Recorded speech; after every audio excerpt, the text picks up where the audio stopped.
On this episode of the Sports Opinions Podcast, I am joined by the Director of Student-Athlete Enhancement at Marist College, Alyssa Gates, as we talk about her job and how she deals with the student-athletes over at Marist College, the California bill that allows athletes in college to profit off their likeness, and some of her favorite athletes and why she likes them. And without any further ado, enjoy the show.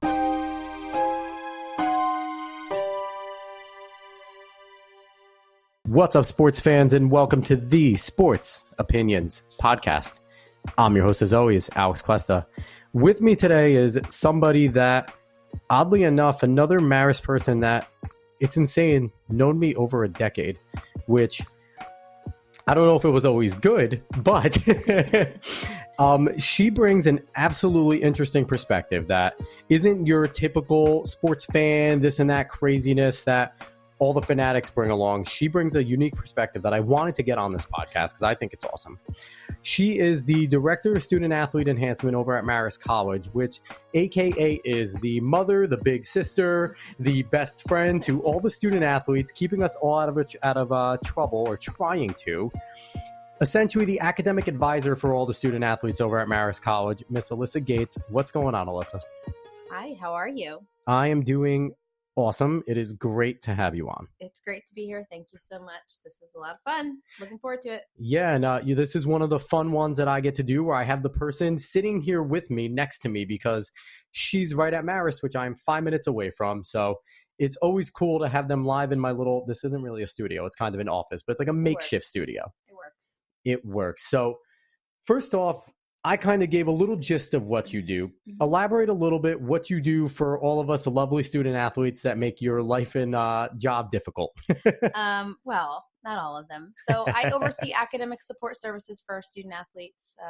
I have a great staff, so I'm not doing it all alone. We do a lot of academic monitoring, making sure athletes are meeting requirements, making sure that they're going to class and getting the support that they need. And then we also are implementing life skills programming. So a lot of what we do is to try to prepare them for life after college, whether it be through career readiness programs, community service, leadership opportunities. That's my favorite part of the job because I get to interact with some students that I normally wouldn't get to interact with. So I'm not just dealing with academic issues. I'm dealing with some of the, developmental pieces of their life as a college athlete as well. And keeping all the athletes in the computer lab off Facebook and Instagram and everything else besides doing their homework. Yeah, they're not on Facebook much these days, but they find other ways to distract themselves for sure. Well, like I said, it's been a decade, so I'm a little behind the times with the social media aspect of things. I know. So first off, in your realm in working, what have you found to be some of the biggest challenges that are facing student athletes in terms of balancing academics and sports? Because I thought I could handle it going into college. I thought it was, 18-year-old badass, could do anything, ran pretty fast, so I was on the track team. And I ended up going into it, and it quickly overwhelms you. And I mentioned it on the show before. I was on academic probation for a semester, which I recall. Yep. I had Alyssa constantly yelling at me if I didn't go to class, which I never did, or didn't hand something in, which also I didn't do. So what is the challenges that you see for students like me? And I don't think this has changed much over my 16 years. I think what they really struggle with are simple things like time management. And prioritizing because they're in a different world, and prioritizing not drinking and going to do your homework. Yeah, that's one activity that they need to prioritize. And I think they're just used to, most of their high school life was, a little more structured and a lot less free time during the day. They may have had free time in the evenings, but in college that changes, and you may have pockets of time in the middle of the day and you don't know what to do with those. I recall being a student athlete myself and not knowing what to do with those. So it's very tempting at 2:00 when you have nothing else going on, or even 11 o'clock in the morning when you have nothing else going on, to take a nap or go play video games or watch a movie or hit Netflix up. So you don't necessarily use those pockets of time wisely, and you get very quickly behind because the workload intensifies, your training is intensified. So mind and body are just more exhausted than they used to be. And you can't do the same things you used to do in high school. It just doesn't, those same practices and techniques don't work anymore. Not at all. Now, do you find that the male student body or the female student body struggles with this more? And honestly, I think with the social media aspect, it's probably evened out a lot more than it has in the past. Because, you know, I don't think it's any secret. Most of us guys are pretty damn lazy. So we don't want to do a lot of things. If we don't want to do them, we just don't. So, but what have you found is kind of, not even a percentage, but just who is more difficult to get to?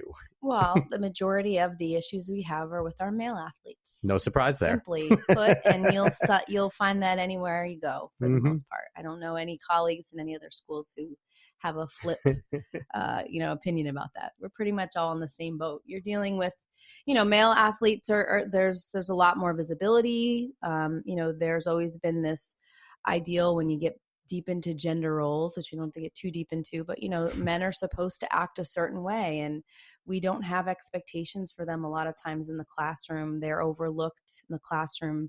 Faculty sometimes don't expect much of male athletes. And so I think just by the nature of who they are, that sometimes is something that they struggle with. So it's an identity thing too. And definitely is. And I find that there are some of those professors and teachers that kind of go on the complete opposite side of that, because you have some that are super easy and athletes can get away with everything. And then you have the others that just basically hate athletes. And it kind of puts, I feel like, especially the males, to have that bravado of, well, you know what, go to hell.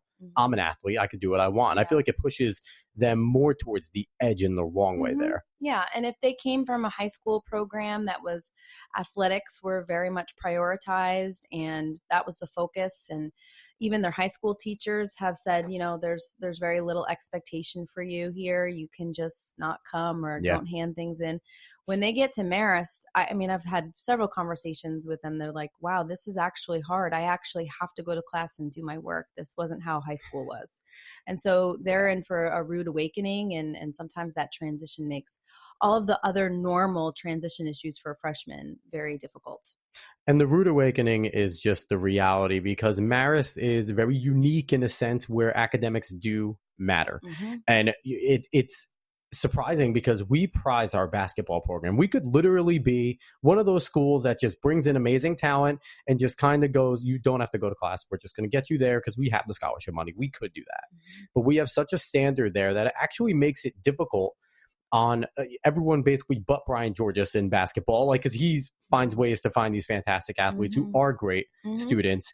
I find that my coach that I came from, Pete Calizzo, does a great job of doing that too, Chuck Williams. And a lot of our coaches have adapted. And if you're a new coach, it's something you have to adapt to, especially if you came from other successful programs where it was a little more okay to go and sweeten up a professor. And it doesn't work that way at Marist. No, I mean, we do not allow coaches to connect with faculty in that capacity. They certainly can invite them to games and get them engaged in those ways. But, we want to kind of be all of the, the filters for all of that kind of stuff. And typically our coaches understand that, and that's not an issue. But yeah, in order for our athletes to be admitted, they have to be pretty good in the classroom. Yeah. And so that does make a difference.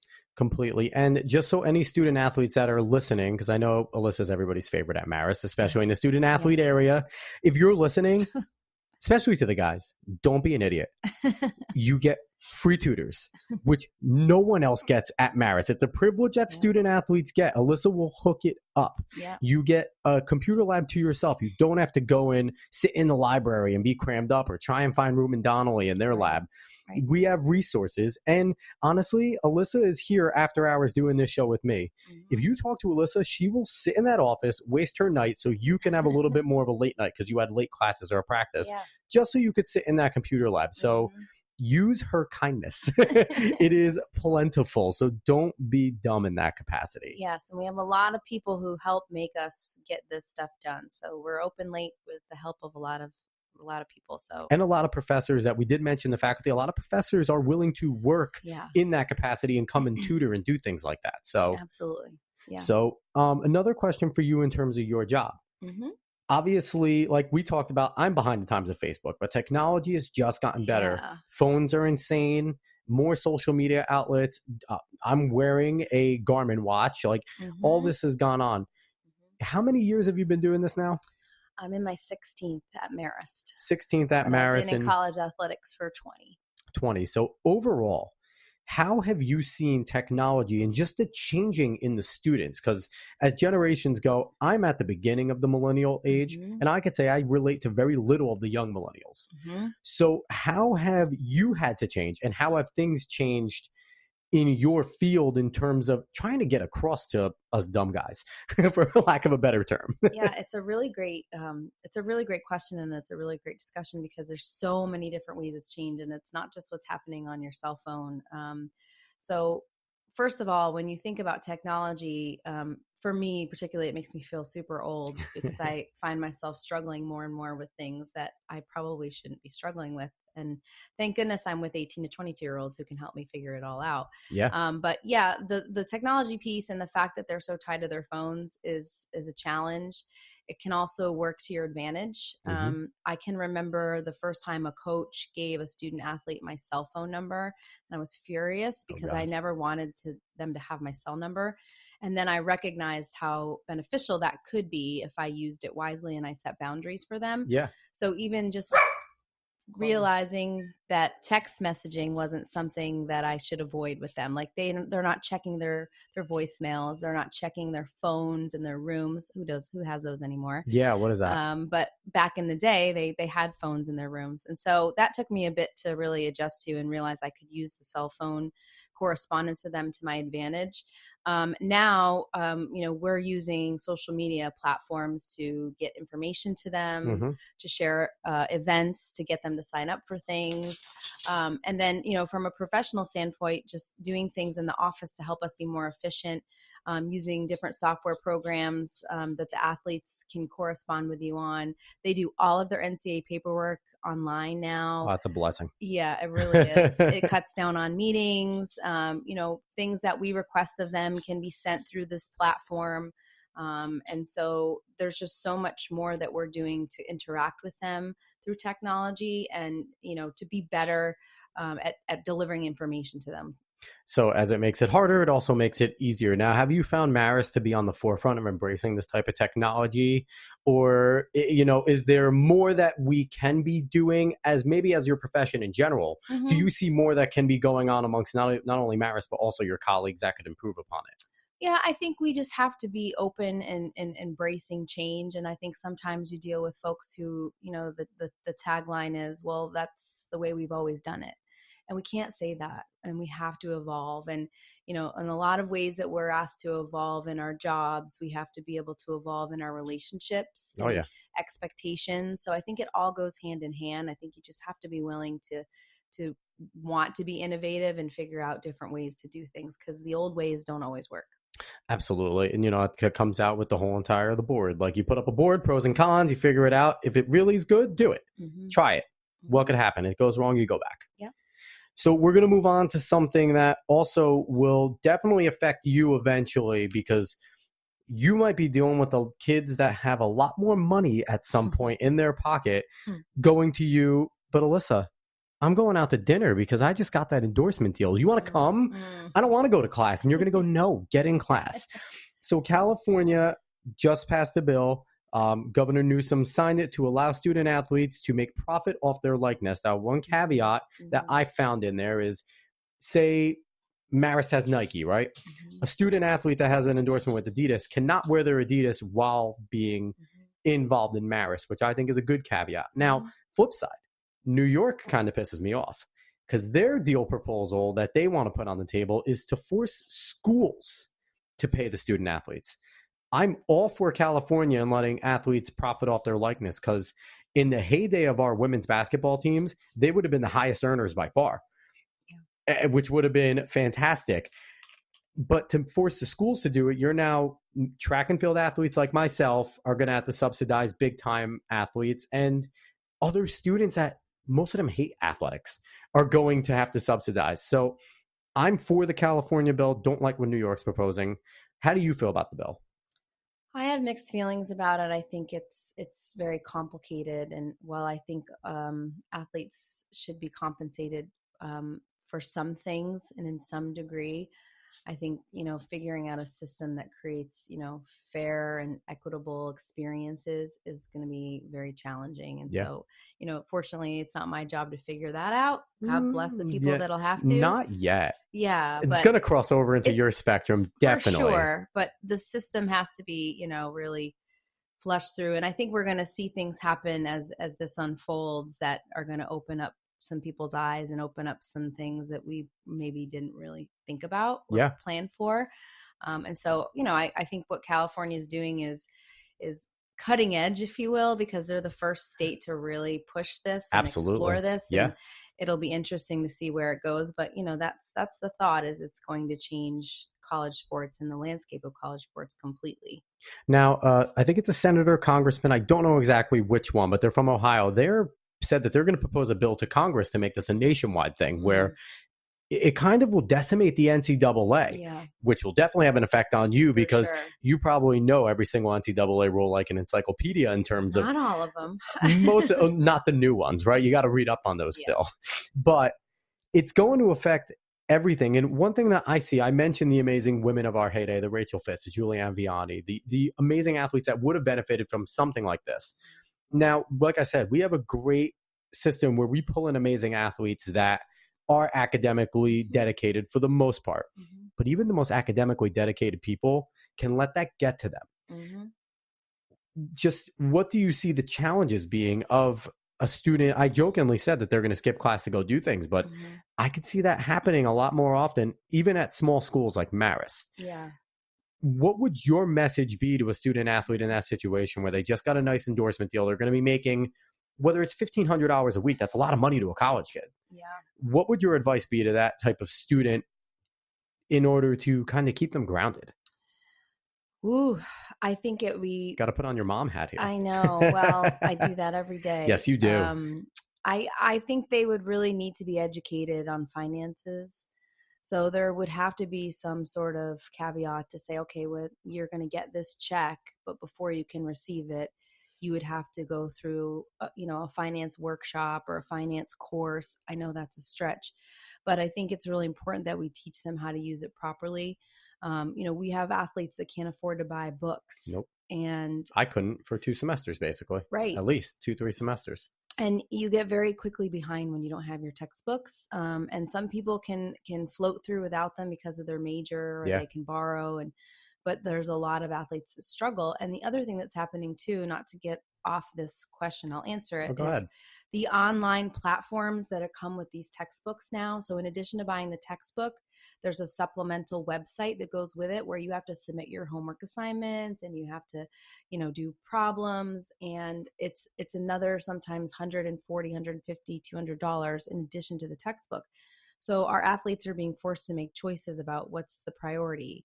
And sometimes they act like they're 18, go figure. And instead of buying textbooks when they do get money, they buy new Beats or they buy new shoes. Or buy 2K20 or... Exactly. Or get a nice tattoo that costs $300 because they're 18 and they don't know how to make those kinds of decisions. So we would need to be ready to educate them on how to budget. Doesn't mean they're going to do it. Doesn't mean they're going to make good choices, but at least we could kind of give them the information and hope that they make the right choices. And we have to be there to guide them, essentially. I completely agree. And kind of a little off topic of sports, but I feel like we have core classes at almost every single college. We have them at Marist. And I think, a lot of people, you could say what you want about core classes. I think, I was a history major. I knew I wanted to do history. I thought the maths and sciences were useless to me. Right. But one that they should have, and I feel like this should even go back to high school, is finances. You should have to learn, and not macro and microeconomics, because God, who understands them besides those majors? Right.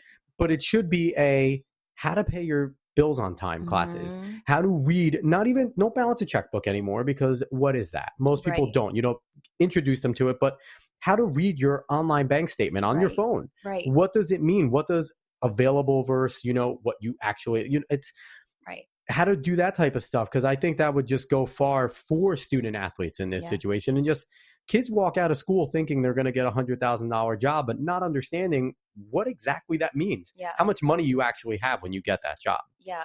So, and we in the summer, we have our summer bridge program with our basketball freshmen as they come in for the summer, and we do a budget workshop with them because they're getting meal checks now. Yeah.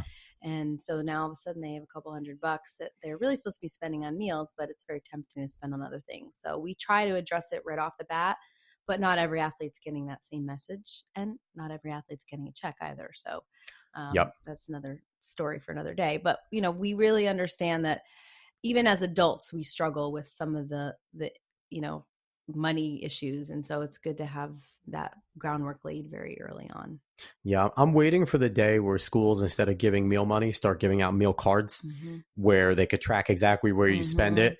I'm surprised Marist, they're pretty good about doing that type of stuff. I'm surprised they haven't gone to doing like little debit cards for the athletes over the summer because again, like you said, not every athlete does get paid, but the reality is basketball brings money in. Whether it's men or women are always good. Men, even when they're not good, they bring money in. Football brings money in. There's certain sports that just do. Yeah. So it's understandable that they're going to get something more. But yeah, a lot of student athletes outside of meal money that I got to say, a lot of student athletes also hoard their meal money to have money during the week, which is a little bit of a dirty secret there, but it's a sad reality of being a student athlete. And some of them send it home to families to help families and their finances. So it's tough. It's a tough situation. It doesn't always benefit everybody. Sometimes it makes it worse. Yeah. So definitely financial intelligence would be something that would benefit not only the student athlete body, but everyone in general. Yep. So we're going to bridge on because you told me that you were a Giants and Yankees fan, but you have not been a good Giants and Yankees fan because you have not paid attention. So you told me you follow a lot of athletes now. You have moved on to, and just to defend Alyssa, she's extremely busy. So I understand why she's not complete. She's busy in following her athletes and their trials and tribulations in Marist sports, which she's a Red Fox to the core. Yeah. But just start off, who are some of your favorite athletes right now? And you said you like a lot of athletes that are doing causes, social causes, different things. Who are your favorite athletes and why right now? Well, I just want to back up a second and explain myself a little because so I was so much a Yankees fan that I got a Yankees tattoo in college, and my mother cried. And my mother is the biggest Yankee fan I know. She was born and raised in the Bronx, and pretty much we were indoctrinated into, Yankees. Nothing wrong with that. Yeah. And so I very much followed the 90s teams in the early 2000s. I love me some Bernie Williams and some Paul O'Neill and Tino. And so I think when that era ended, I kind of didn't have anyone that I really clung to. I clung to Curtis Granderson for a little bit, and then he left us. So it's the same with the Giants. I collected football cards as a kid. We followed, every game was on in the house. I mean, sports were constantly a part of my upbringing, but just over time, as some of my favorite players, retired or left the teams, and also some of my favorite players got into some trouble, I kind of became disenfranchised with some of the sports teams. Athletes don't stay like they used to anymore, where you can count on one of your favorite athletes at least being around for 5-6 years. Right. I don't buy jerseys anymore because I don't know if they're going to hang around. It's about going to get the highest check, which don't blame them. Athletes' careers are short, but come on, give something to the fans. Right. Well, and I think now we're in a time where, everyone's pretty vocal about who they like and who they don't like and what teams they like, and social media helps you kind of broadcast your fanfare. And my always thing is now is that if there's somebody that I really like who ends up being a real bad person, I'm going to get that. Someone's going to come at me. But also tribalism is crazy. That's currently like tribalism is in every single facet of our lives now. And it's like, if I come out, I'm a Jets fan, and I've been a Jets fan forever. But someone who thinks they're a bigger Jets fan than me will be like, well, how long have you been a Jets fan for? And you got to prove your fandom to people now. And it's like, no. I know. Casual fans are fans too. You don't have to know every stat of every player of all time to be a fan. Right.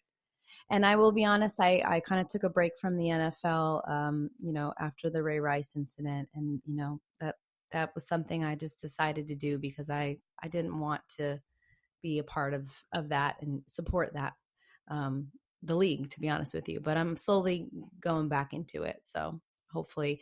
But, I really like players who are doing things outside of their sport for, social change to make the world a better place. So I've been following a lot of what Martellus and Michael Bennett are doing. Read Michael Bennett's book, was really interesting. For an athlete to speak on things that typically people don't want to hear athletes speak on. I love what Chris Long has been doing. I've always been really interested in the guys that are getting that Walter Payton Man of the Year award. Yeah, that's all. It kind of looks. Do you like superheroes at all? Potentially. It kind of looks like one of the X-Men Magneto when it's on there. It looks like an outline of him, so I call it the Magneto award. Yes. Yeah. No, that's a good way to look at it. And then, I love what Sue Bird and Megan Rapinoe are doing in women's basketball. There's so many, with. Now, what about Maya Moore? Is just news. Is it? I didn't look it up completely. She's leaving the WNBA to go and fight for more causes. Yeah, injustice causes, I think it was. Yeah, I read that too. She's always been really outspoken and kind of started some of the Black Lives Matter movements in the WNBA. And what people don't often realize is a lot of these movements started in women's sports. Now, I'm mixed on Maya Moore leaving. Okay. Because she's essentially been, to me, the LeBron James of the WNBA. Mm-hmm. She's one of the most talented basketball players, period, that I've seen. Yeah. And it sucks that she's probably going to make more money as an advocate than she ever did in the WNBA. I know.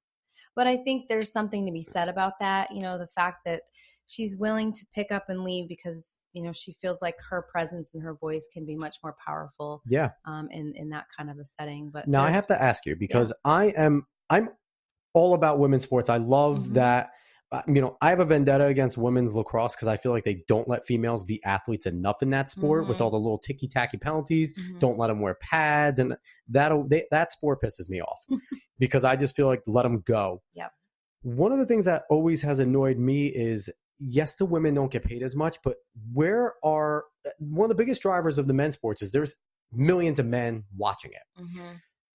Women are becoming more and more athletically. They've been enjoying athletics so much more. Where are they watching their own amazing women as well? You know what I mean? Like supporting it. There's always that revenue gap, but part of it is because there's not as many people that watch their games. Yeah. And I've said it before. Women, they are quick to support in terms of equality of pay, but then when it comes to watching it on ESPN, their numbers are terrible. Yeah. So I feel like if you got to support it both ways there. Yeah, no, for sure. And I think it's hard because I think, women get wrapped up in so many other things. I was listening to something once. It was, just the ability of women to multitask and why so many women don't necessarily have long sport careers because they may become mothers or they may become activists or they may be involved in other things or they, become professionals in some other realm. Right. But men, it's much easier for them to just focus on one thing at a time. Yeah. So they can extend that sport career. And I think it's very similar when you're talking about people watching sports and women supporting other women in that realm can be difficult because they're just involved in so many other things. Yeah. I could definitely see that occurring because men are very black and white where women see gray area, which is why women are usually so much more reasonable than us. Right. And not to stereotype, but but it's Sundays are, if you ask a man what he's doing on Sundays, he's going to say, oh, it's football. Sundays are football. And, I don't know about most other women, but I'm thinking about, all right, I got to go grocery shopping for the week. I've got to get laundry done. I've got to, I'll try to catch a game in between. We got to change that mentality. Totally. Thursdays need to be for the WNBA game of the week in the summer. Come on. Absolutely. But like I said, I'm torn on both because Maya Moore was fantastic. Yeah. Now, and I had Mattia Javan on. She was a Rutgers player. I had her on, long ago on this podcast. And she's fantastic. And she also touched on a lot of the inequality gap and everything. Yeah. And I did mention that to her. And she said, yeah, that's right. We got to get more support. Yeah. So I don't know what the exact answer is. I think it's going to be difficult because they're always going to argue about revenue and ratings. That's always going to be the underlying factor of the pay in terms of professional athletes. Yes. It's just... But at the collegiate level, it's a little different because the women's Final Four is amazing. So March Madness. So if they can do it at the collegiate level, it can be done at the pro level. You would think. Where do you have Diana Taurasi, who was a Steph Curry before Steph Curry in terms of being a 3-point monster? Yes. Agreed. So bringing this into student athletes Mhm. and what you do, Mm-hmm. professional athletes, the Bennetts, LeBron James, Sue Bird, and LeBron James is super outspoken and, Totally. does a lot of really good. Where should the student athlete fall in this? Because I feel like student athletes have to walk a little more of a fine line Yeah. in terms of where they should be, but what should be their involvement in terms of the social change area? So that's an area we've continued to explore. And, they're already spread so thin and we want them to do so much. And so when you ask them to get involved, sometimes they're like, oh, one more thing, one more thing. But we want to try to figure out ways where they can get involved in things that they're passionate about while also making social change. So if they're interested in bystander intervention, violence prevention, let's get them involved in that. If they want to do more community outreach and not just, the volunteering that's available, they want to go do something different. Mm-hmm. We'll try to help them connect with the right people to get that started. Yeah. So I think it's just a matter of trying to tap into what they're passionate about instead of making them, volunteer at, a local children's hospital. If that's not their passion, let's try to tap into what that is and figure out a way for them to get involved in stuff like that. And last year we brought in a group that would allow them to register to vote. And that was something that we had hoped would kind of fuel them a little bit more, understanding that they have the power to, do some really good things, not just nationally, but in their communities as well. And so that message continues to, to spread, I hope. Yeah. And I feel like a lot more people, not to completely stay on politics, but Mm-hmm. people don't realize that our power as people is less nationally and more locally. Mm-hmm. If you make the changes at the local level, your sphere, your direct sphere will be influenced more than you can understand. Totally. So that's, while the national is important, Mm-hmm. 95% of the times our national representatives aren't listening to us anyway. Right. They're listening to their donors Mm-hmm. on every side. Mm-hmm. But the local ones are the ones that actually listen to Mm-hmm. us. So I feel like it is important. I feel like that message is something that, with all the political nonsense going on right now, should be a focal point in anyone trying to get people out to vote. Just local is super important. Absolutely. Absolutely. And I think I reference oftentimes when we were fighting for marriage equality just in New York State and meeting with Senator Saland at the time, where he was a definite no, and getting him to be a yes was a huge moment. But it started here, in our district in New York State, and eventually it became federal law. So it does start small. And I think those are really good things to hold on to and to remind people of. Without a doubt. So I cut you off a little bit with any other athletes that you were, because I got excited about talking about mine more. But any other athletes that you have been following, are following, that are some of your favorites besides, Terrence Fidei, who's a beast. Yeah. I'm following so many. It's really hard to keep track. And, I think every time I hear a story about some athlete and something they've done, whether it's a small gesture of kindness or something bigger they've done through a foundation, I'm following them on social media because I think we need that kind of uplifting, material these days and that content. There's a lot of negativity out there. So it's nice to be reminded that there's some people doing some good things. And I know that it's not just athletes doing good things. There's a lot of really great people But out that's there. just your area of expertise. Yeah, it's an area that I get involved in a lot. And it's good for me to be able to refer to an athlete, to one of our student athletes, and say, hey, do you know so-and-so on, the Minnesota Vikings is doing this, and this is a cause we can get behind, that kind of thing. So I'm going to give you, it's kind of a shout out to one of my former guests that I had on, but a good page for you to follow called The Unsealed. Lauren Brill and Audra Frimpong, I had them both on. It's basically a page where athletes, celebrities, and even the average Joes write open letters about issues. I'm following them. Are you? Yes, I had them on my show. Podcast. Did you see? I swear to God, I saw them on there and I was like, I'm going to follow these How two. Great are all any of the letters you read? Amazing. Right? Amazing and that's the uplifting stuff. type of stuff that we need. We definitely need that. They're doing really great work. Yeah. See, I didn't forget about you ladies. Yeah. Connect us. I would love to get involved with them in some capacity. I will get you guys hooked up. Perfect. I will make sure you guys get connected. Yeah. I mean, that's how you find out about people these days is there's, social media and the internet. Absolutely. But all right, Alyssa, this was lots of fun, but unfortunately it has to come to a close. That's sad, but it was fun. So is there any social media or any other spots that affiliated with you, what you do, Marist? where people can find you. Sure. So if you want to follow our Center for Student-Athlete Enhancement, we are at Marist CSAE on Twitter and Instagram. And if you want to follow me, I'm at AMAG15, AMAG15 on Twitter and Instagram. All right. And again, that is Alyssa Gates. She is the Director of Student-Athlete Enhancement, AKA mom, big sister, best friend, academic advisor for the student athletes over at Marist College.